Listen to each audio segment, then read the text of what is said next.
আজকে আপনাদেরকে আমাদের ছাদ বাগানের যে সবজি হয়েছে সেইগুলো দেখাবো। আলহামদুলিল্লাহ খুব ভালো হয়েছে। এই পাশেও আছে, কিন্তু এই পাশে সবজি না, এই পাশে হলো ফলের গাছ। এটা হচ্ছে মরিচ গাছ। এই গাছটা হচ্ছে কালো মরিচ ধরে, তাই দেখেন মরিচ আসছে অনেক, পেকে গেছে মরিচ। আর এই পাশে হচ্ছে বোম্বাই মরিচ গাছ। এই দেখেন, এই যে বোম্বাই মরিচও পেকে গেছে। আর এই পাশে হচ্ছে পালং শাক। কিন্তু এইখানে কিভাবে করা হয়েছে আপনারা হয়তো বুঝতে পারতেছেন না। এই দেখেন, আমরা এই যে গ্রিল রড দিয়ে গ্রিলের মতো বানাইয়ে ওর উপর মাটি দিছি। এই যে আপনার হচ্ছে প্রায় 6 ইঞ্চি 7 ইঞ্চি মাটি গোবর মিশিয়ে এটার ভিতরে এলে এইগুলো লাগাইছি। কারণ ডাইরেক্ট ছাদের পর মাটি দিলে ছাদটা নষ্ট হয়ে যাবে, এই জন্য ওইভাবে দেওয়া হয় নাই। আর এই পাশে হচ্ছে এই যে টমেটো গাছে টমেটো বেশি বড় হয় নাই, ছোটোই।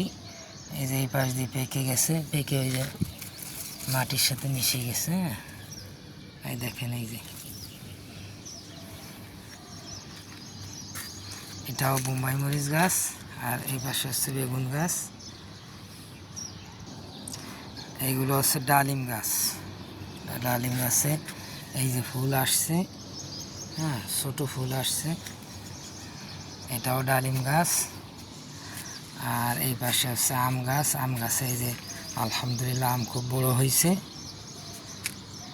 দেখেন, এই গাছের আম অনেক মিষ্টি।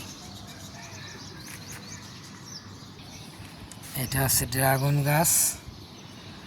আর এই গাছে একটা আম আসছিল, আমটা এই যে পড়ে গেছে নিচে। আম খুব বড় হয় এবং মিষ্টি, কিন্তু আমটা পড়ে গেল। আমাদের ফুল গাছে খুব সুন্দর ফুল আসছে।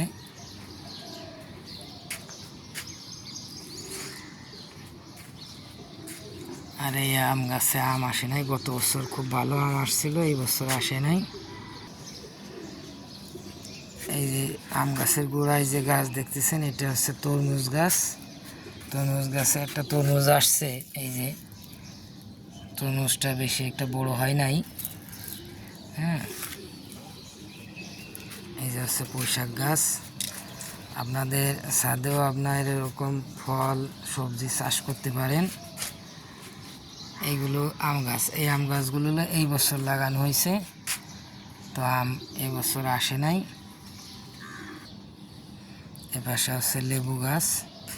তো আপনারা এরকম চাষ করবেন ছাদে, নিজের হাতে ফল সবজি ফলাই খাবেন।